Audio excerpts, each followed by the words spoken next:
Marwadi university మంచి భవిష్యత్తు కోసం తెలుగు విద్యార్థులు ఇష్టపడే యూనివర్సిటీ.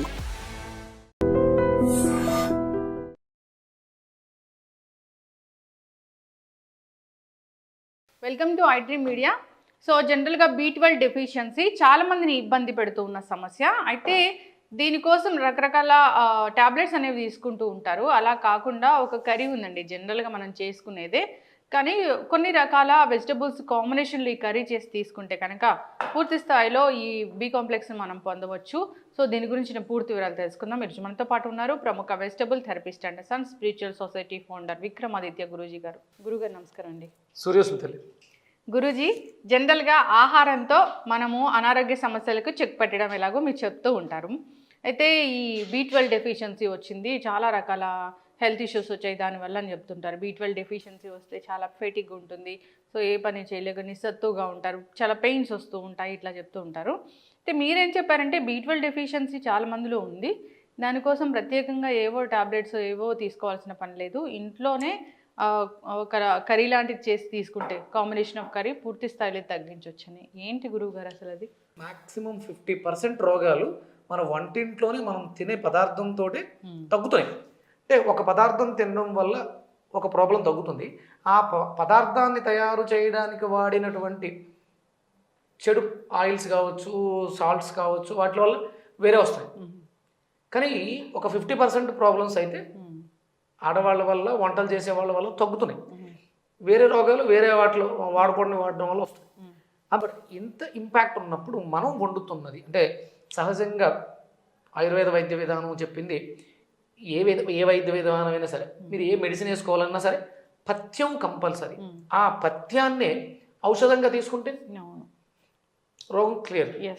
అందుకని అంటే ఇవన్నీ ఆలోచించే పెట్టుంటారు. ఒక అద్భుతమైనటువంటి కాంబినేషన్, నాకు చాలా బాగా ఇష్టం ఇది, ఈ కర్రీ వంకాయ. అంటే ఇక్కడ మనకి ఈరోజు ఇక్కడ ఇవి దొరికినాయి. ఒరిజినల్గా ఏంటంటే నల్ల వంకాయ, గింజతో ఉన్న వంకాయ చాలా బాగుంటుంది. ఇది మనకి ఆంధ్ర తెలంగాణకి ప్రత్యేకం ఈ వంకాయలు. మిగతా రకాలు చాలా రకాల వంకాయలు వచ్చిన ఇవి పొడుగు వంకాయలు. వంకాయ కర్రీ, వంకాయ మునక్కాడ టమాటా మంచి కాంబినేషన్. ఇది మంచి కలర్ఫుల్ అమ్మా, వైలెట్ గ్రీన్ అద్భుతమైనటువంటి కాంబినేషన్ అనమాట. ఈ కలర్ కాంబినేషన్ ఇక్కడ ఇది ఇండిగో కలర్ అనేది, వైలెట్ కలర్ అనేది మన సహస్రార చక్రాన్ని సూచిస్తుంది. ఇది అంటే ఇప్పుడు ఇక్కడ ఆరెంజ్ కలర్ ఉంది, ఇది మూలాధార చక్రానికి రెడ్ కలర్, మూలాధార చక్రానికి అద్భుతంగా పనిచేస్తుంది.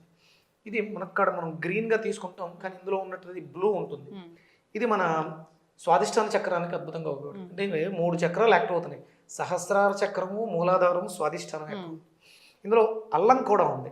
ఇది చూడడానికి మనకి ఇప్పుడు మట్టి కలర్లో ఉన్న, ఇది మణిపూరకం మీద అద్భుతమైనటువంటి శక్తి. అంటే ఇది ఎల్లో కలర్ని సూచిస్తుంది. మిరియాలు కూడా మనకి మణిపూరకం అంటే ఎల్లో కలర్. అలాగే మన శరీరంలో సెల్స్, డ్యామేజ్డ్ సెల్స్ని రిజనరేట్ సెల్ రిజనరేట్ సెల్స్ మన శరీరంలో ప్రతి కణము కూడా పునరుత్పత్తి వ్యవస్థకే మిరియాలు చాలా అద్భుతంగా ఉపయోగపడతాయి. ఆయిల్, కరివేపాకు, సైంధవ లవణం, వాటికి ఉన్నటువంటి ప్రాపర్టీస్తో మనకు అద్భుతం, ఒక మంచి కాంబినేషన్గా ఉపయోగపడతాయి. వంకాయలు సరిపడా. అంటే ఇది జనరల్గా మనం వంకాయ టొమాటో కర్రీ చేస్తాం, కానీ ఇలా మునగకాడలతో కలిపి చేయము. ఆంధ్రాలో బాగా చేస్తారు ఇది మునక్కాడ టమాటా. చాలా మందికి వంకాయ తింటే దురదలు వస్తుంది, ఊహ మాత్రమే. వంకాయ తింటే బీపీ పెరుగుతుంది, అది కూడా చెప్తుంటారు.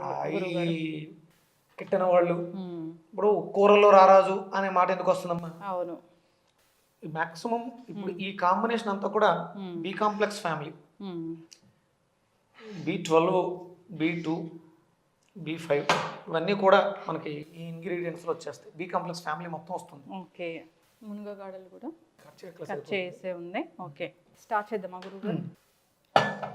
జనరల్గా నాన్ స్టిక్ పెనాల్ వాడొద్దని చెప్తూ ఉన్నారు.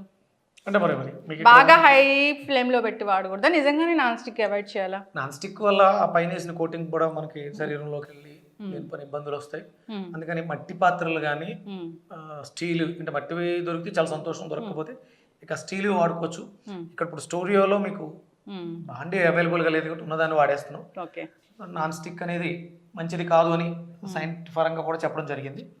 ఇప్పుడు మీకు ఇంకొక సందేహం రావాలి, పచ్చిమిర్చి, ఉల్లిపాయ, పచ్చిమిర్చి అవి మనం వాడట్లేదు. ఉల్లిపాయ పచ్చిమిర్చి వాడడం, తాలింపు గింజలు వేస్తాం, అదేంట్లో అవసరం లేదు. వాడడం అంటే ఉల్లిపాయ పచ్చిమిర్చిని వాడకుండా రుచికరంగా కర్రీని ఎలా చేసుకోవాలి. ఓకే. ఎందుకంటే నేను క్యాన్సర్ కారకం పచ్చిమిర్చి అని చెప్తున్నాను. అవును గురూజీ. అలాగే సాత్విక ఉపాసనలో ఉన్న వాళ్ళు ఉల్లిపాయనికి వాడరు.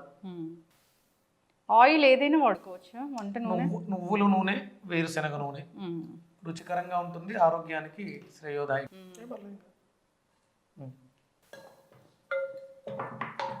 ఇందులో చాలా మంది అంటే వెల్లుల్లిపాయ కూడా వేసుకుంటారు, అల్లం వెల్లుల్లి పేస్ట్ వేసుకుంటారు, ఇంకా టేస్టీగా ఉంటుంది. వెల్లుల్లిపాయలు వేయచ్చు గురువు గారు? వెల్లుల్లి, అల్లం వెల్లుల్లి పేస్ట్. సో అల్లం వేస్తున్నాం మనం.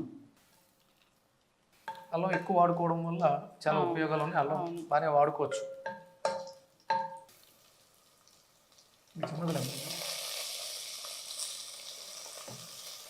ఆనియన్ వేయరు దీంట్లో, పచ్చిమిర్చి వేయము.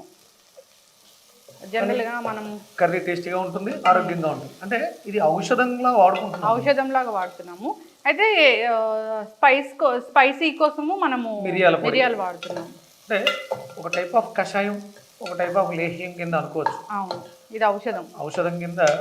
అంటే మనకు ఉన్నటువంటి సమస్యలు, కిడ్నీ సమస్యలు, రెస్పిరేటరీ సమస్యలు, ప్రోస్టేట్ ఎన్లార్జ్మెంట్ సమస్యలు, ఇలాంటి సమస్యలు చాలా ఉన్నాయి. అన్ని సమస్యలకి ఇది అద్భుతమైనటువంటి పరిష్కారం. ముందుగా గ్యాస్ట్రిక్, ఇది పెద్ద సమస్య.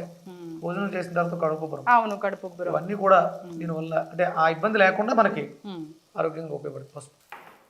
కొంచెం వేగాక మనము మునక్కాడలు వేస్తున్నాము.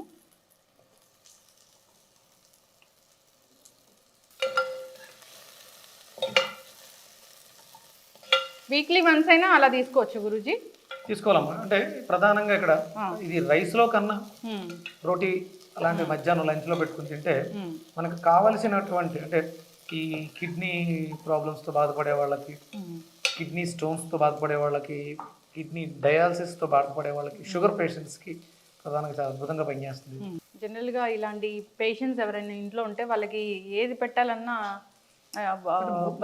మూడు రకాల సమస్యల నుంచి ఇది అద్భుతంగా పనిచేస్తుంది. గట్ హెల్త్ బాగా అవుతుంది, డైజెషన్ ఇష్యూస్ తగ్గిపోతుంది. మన ప్రధానంగా గ్యాస్ట్రిక్ దానికి అద్భుతంగా ఉపయోగపడుతుంది.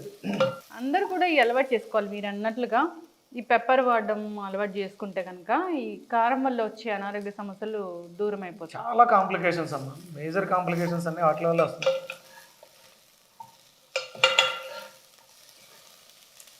భయం, ఈ కొనకపోతే ఇవి లేకపోతే తినరు.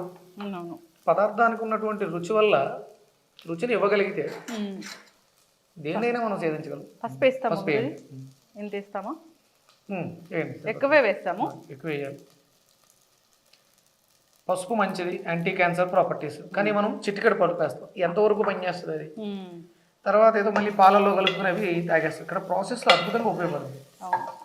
వీలైతే టమాటా పేస్ట్ చేసేసుకుంటే బాగుంటుంది. పేస్ట్ చేసి మనం కూడా పేస్ట్ చేసి.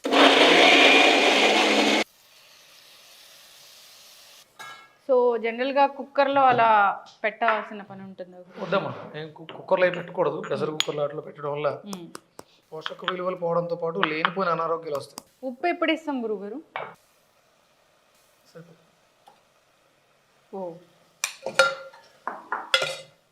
మిరియాల పొడి సరిపడా, ఇది కొంచెం ఎక్కువ వేసుకోవచ్చు. మిరియాల పొడి ఎంత ఎక్కువ వాడితే అంత మంచిది. మన బాడీ అంటే ఇప్పటి వరకు మనం ఎసిడిక్ నేచర్ ఫుడ్స్ తిని ఎసిడిక్ వాటర్స్ తాగి పాడు చేసుకుని ఉన్నాం కాబట్టి మిరియాల పొడిని ఎక్కువగా వాడడం వల్ల బాడీ ఆల్కలైన్ అవుతుంది. కొత్తిమీర యాడ్ చేస్తాము.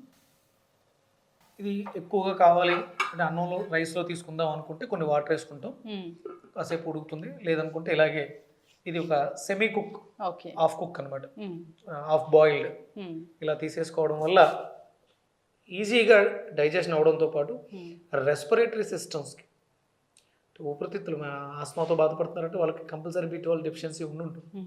B12 డెఫిషియన్సీని, బి కాంప్లెక్స్, ఎనర్జీ లెవెల్స్ తక్కువగా ఉంటాయి, కాసేపు నడిస్తే ఆయాసం వస్తుంటుంది, లేకపోతే యూరిన్ ప్రాబ్లమ్స్ ఉంటాయి, ఇంకా ప్రోస్టేట్ ఎన్లార్జ్మెంట్, ఇలాంటి వాటిలన్నిటికి కూడా అద్భుతంగా మనకి సింపుల్ కాంబినేషన్. ఎవరు కనిపెట్టారో తెలియదు కానీ ఇది ఒక అద్భుతమైనటువంటి కాంబినేషన్. మునగకాడలు, టమాటో, అంతే సింపుల్. రెగ్యులర్గా తింటూ ఆనియన్ ఏముంది, ఇప్పుడు మనం పచ్చిమిర్చి వాడలేదు, ఆనియన్ వాడలేదు. అంటే తిన్న తర్వాత టేస్ట్ చూసి చెప్పండి, కావాల్సిన వాళ్ళు దీంట్లో అల్లం వెల్లుల్లి పేస్ట్ వేసుకుంటారు. మనం అల్లం ఒకటే వాడాం. వెల్లుల్లి లేకపోయినా పర్లేదు, అల్లం పేస్ట్ అయినా వేసుకోవచ్చు. ఇంకా చిక్కగా కావాలనుకున్న వాళ్ళు ధనియాల పొడి చేసుకుని వేసుకుంటారు. అది కూడా మంచిది. అది కూడా మంచిది. ధనియా బదులు మనం కొత్తిమీర వేస్తాం. అన్ని రకాల అనారోగ్య సమస్యలకు ఒక కర్రీ చెక్ పెడుతుంది. అంటే ఆహారం ఔషధం లాగా పనిచేస్తుంది. కిడ్నీకి పనిచేస్తుంది, ఊపిరితిత్తులకు పనిచేస్తుంది, చాలా అద్భుతంగా. ఎస్, చక్కటి ఇన్ఫర్మేషన్ గురువు గారు. అందరూ కూడా ఇది తయారు చేసి తీసుకోవాలని కోరుకుందాం. ఇది డిష్ అవుట్ చేద్దామండి.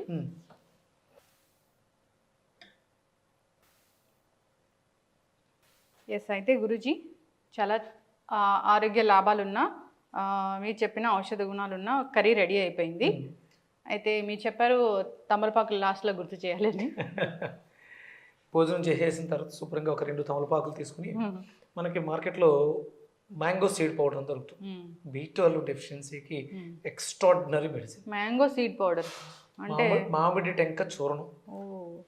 భోజనం అయిపోయిన తర్వాత శుభ్రంగా తమలపాకులు తీసుకుని ఒక 2 తమలపాకుల్లో కొంచెం పొడి వేసుకొని తేనె కలిపి కెళ్ళి తాంబూల సేవనం అనేది మనకి భారతీయ ఆహారపు విధానంలో ఉంది. తీసుకోవడం ద్వారా B12 డెఫిషియన్సీతో బాధపడే వాళ్ళు అద్భుతంగా దాన్ని రీప్లేస్ చేసుకోవచ్చు. చేయటమే కానీ టేస్ట్ చేయడం, టేస్ట్ అద్భుతంగా ఉంటుంది. పులుపులు, ఎందుకంటే టమాటా మనం పేస్ట్ చేసాం, అలాగే కొత్తిమీర బాగుంటుంది, టేస్టీగా ఉంటుంది, రుచికరంగా ఉంటుంది, ఆరోగ్యమైనటువంటి లాభాలు అద్భుతంగా చేకూరుస్తుంది. ఎస్ గురూజీ, అంటే మనం తీసుకునే ఫుడ్స్ వాటి మీద మనకి అవగాహన ఉండాలి. వాటి వల్ల ఆరోగ్య లాభాలు ఎలా కలుగుతాయి, వాటిని అనారోగ్యాల బారిన పడకుండా మనం వాటిని జాగ్రత్తగా ఎలా కుక్ చేసి తీసుకోవాలి. అంటే ఇప్పుడు మ్యాక్సిమం ఇప్పుడు ఉన్నటువంటి ఈ సమస్య వయసులో ఉన్నటువంటి పిల్లల మీద ఎక్కువగా ఉంది. వాళ్ళు కేవలం ఆ ఫాస్ట్ ఫుడ్స్, జంక్ ఫుడ్స్ మీకు అలవాటు పడిపోయి, అంటే వాళ్ళకి ఇంట్లో ఆ టేస్ట్ దొరకట్లేదు. ఆ టేస్ట్ దొరక్క ఈ టేస్టింగ్ సాల్ట్స్, అజైనోమోటో ఇలాంటి వాడిని ఆ బయట ఫుడ్స్కి అలవాటు పడిపోయి జీవితాలని కోల్పోతున్నారు, నష్టపోతున్నారు. అందుకని తల్లులు ఈ ప్రతిదాన్ని ఎక్స్ప్లెయిన్ చేస్తూ పిల్లలకి చిన్న వయసు నుంచే ఇలాంటి ఆహారం పెట్టడం ద్వారా వాళ్ళ ప్రవర్తనలో కూడా, అంటే ఏదో వెజిటేబుల్ అంటే తీసి పారేస్తారు, వెజిటేబుల్స్తో మన బాడీలో వ్యక్తిత్వ వికాసం వస్తుంది. ఇప్పుడు ఒక్కొక్క దానికి ఒక్కొక్క క్వాలిటీ, హంబుల్నెస్. ఇప్పుడు ఆయాసంతో ఉన్నవాడు ఎగసి పడుతూ ఉంటాడు. ఆయాసం అంటే సహజంగానే కోపం అధికంగా ఉంటుంది వాళ్ళలో. ఆవేశము, ఆయాసం. ఆయాసం ఉన్న వ్యక్తి ఆవేశపరుడు. రెండింటిని తీసుకుంటే మునక్కాడ తినడం ద్వారా ఆ ఆయాసము తగ్గుతుంది, అతిగా రెస్పాండ్ అయ్యి గొడవలకు వెళ్ళేటువంటి దాంట్లో ఆలోచన ఉండదు. అంటే జనరల్గా మీరు చెప్తారు వెజిటబుల్ జ్యూసెస్లో మునగకాడలు రెస్పిరేటరీ ఇష్యూస్ని కరెక్ట్ చేస్తాయి. వ్యక్తిగతంగా కూడా మానసికంగా కూడా వాళ్ళలో ఆ పరిపక్వతను తీసుకువస్తే గుణం కాయగూరలకు ఉంది. అందుకని వెజిటబుల్స్ బాగా ఎక్కువ విరివిగా వాడుకోవాలి. అందులో ప్రధానంగా ఇప్పుడున్నటువంటి సమస్య B కాంప్లెక్స్ డెఫిషియన్సీ, అది B2, B6, B5, B12 ఇవన్నీ డెఫిషియన్సీస్ ఉన్నాయి. అంటే సరిగ్గా అవగాహన లేక ఆహారాన్ని వండే విధానం, గాలి వెలుతురు పుష్కలంగా వచ్చే చోట మనం వంట చేసుకోవాలి. ఇప్పుడంతా కూడా డార్క్నెస్, అలాగే కుక్కర్స్, అందుకని ఓపెన్గా ఉండాలి. పాత్రలో మనం వండుతున్న పాత్రలను కూడా చాలా జాగ్రత్తగా, అల్యూమినియం వాటిలో వండకూడదు. స్టీల్ కానీ, మట్టి కానీ, లేకపోతే ఇత్తడి కానీ ఇలాంటివి వండుకోవడానికి శ్రేయస్కరం. మట్టి చాలా ఉత్తమం, మట్టి దొరకదు. ఇవి ఇత్తడి పాత్రలు తీసుకోవచ్చు. ఇత్తడి కాస్ట్ ఎక్కువ ఉంది. స్టీల్ నో ప్రాబ్లం తీసుకోవచ్చు. మనం వాడుకుంటున్నటువంటి ప్రతి దాంట్లోనూ ఔషధ గుణాలు అద్భుతంగా ఉన్నాయి. కాబట్టి సాత్విక ఆహారాన్ని సరైన పద్ధతిలో వండుకుని తీసుకోవడం ద్వారా ఆరోగ్యం అద్భుతంగా చేకూరుతుంది. ఖచ్చితంగా గురుగారు చాలా చక్కగా చెప్పారండి. అందరూ కూడా ఈ విధంగా హెల్దీ ఫుడ్స్ తీసుకోవాలని కోరుకుందాం. అవి మన అనారోగ్య సమస్యలకి చెక్ పెడతాయి, అనారోగ్యాల బారిన పడకుండా మనల్ని కాపాడుతాయి. ఇప్పుడు తీసుకునే ఫుడ్ ఏంటంటే బయట అంతా ప్రిజర్వేటివ్స్ యాడ్ చేసిన ఫుడ్, జంక్ ఫుడ్ ఇవి తీసుకోవడం వల్ల క్యాన్సర్స్ ఇలాంటి మహమ్మారీలు అయితే వస్తూ ఉన్నాయి. అందరూ కూడా హెల్దీ ఫుడ్ వైపు ఆలోచించాలని కోరుకుందాం. వంటిల్లే ఔషధశాల చక్కగా చెప్పారు గురుగారు. మీరు ఆ ప్రాచీన గ్రంథం మనం సిరీస్ చేస్తూ ఉన్నాము. ముందు పెయిన్ ఆయిల్ చేస్తాము, హెయిర్ ఆయిల్ చేస్తాము, టూత్ పౌడర్ చేస్తాము, సో స్కిన్ కోసం చేస్తాము. ఆ గ్రంథంలో ఏముందో అవన్నీ కూడా కాదమ్మా. ఇందులో ఉన్న చెప్తాను మీకు. సింపుల్ ఉంటుంది అది సూత్రం. అంటే ఇక్కడ మనం శరీరం వాతం, పిత్తం, కఫం, వాతం, పిత్తం, కఫాన్ని బ్యాలెన్స్ చేసుకుంటూ మనకి ఏమేమి వస్తాయి ప్రాబ్లమ్స్, వాత రోగాలు, అంటే వాతం ఎక్కడెక్కడ స్ప్రెడ్ అవుతుంటుంది అనేది తెలియాలి. ఇక్కడ నుంచి ఇక్కడ వరకు వచ్చేవన్నీ కూడా కఫ రోగాలు, ఇక్కడ నుంచి ఇక్కడ వరకు వచ్చేవన్నీ పిత్త రోగాలు. ఇక్కడ నుంచి కిందకు వచ్చేవన్నీ వాత రోగాలు.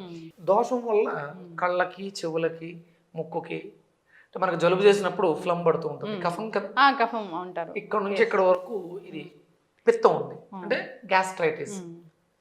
ఇక్కడ నుంచి ఇక్కడ వరకు అంటే ఇక్కడ ఊపిరితిత్తులు కూడా కఫంతో నిండి ఉంటుంది.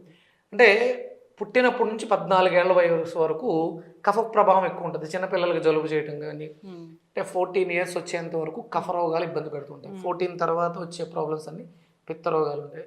అంటే ఆ వచ్చే పేషెంట్స్ మీరు ఏ ప్రాబ్లంతో 14 వరకు వస్తున్నాయంటే అది కఫ రోగము, 14 తర్వాత ప్రాబ్లమ్స్ ఉన్నాయంటే అది పిత్త రోగం. అంటే ఇందులో కూడా మళ్ళీ మార్పు వస్తుంది. ప్రధానంగా ఉండే రోగాలు అది ఆ పెయిన్స్ వస్తున్నాయి, దోషాస్ మనము ఇవన్నీ కూడా ఇందులో అద్భుతంగా ఈ వచ్చే రోగాలకి శ్లోకాల పూర్వకంగా చెప్పబడి ఉంది. దాన్ని మనం సంస్కృతి నేర్చుకుని ఉంటే డీకోడ్ చేసుకుని అవి ఎలా వాడుకోవాలనేది తెలుస్తూ ఉంటుంది. ఖచ్చితంగా గురుగారు, చాలా చక్కటి ఇన్ఫర్మేషన్ అండి. మనం సిరీస్ అనేది కంటిన్యూ చేద్దాము. ధన్యవాదాలు. సూర్యసుందరి.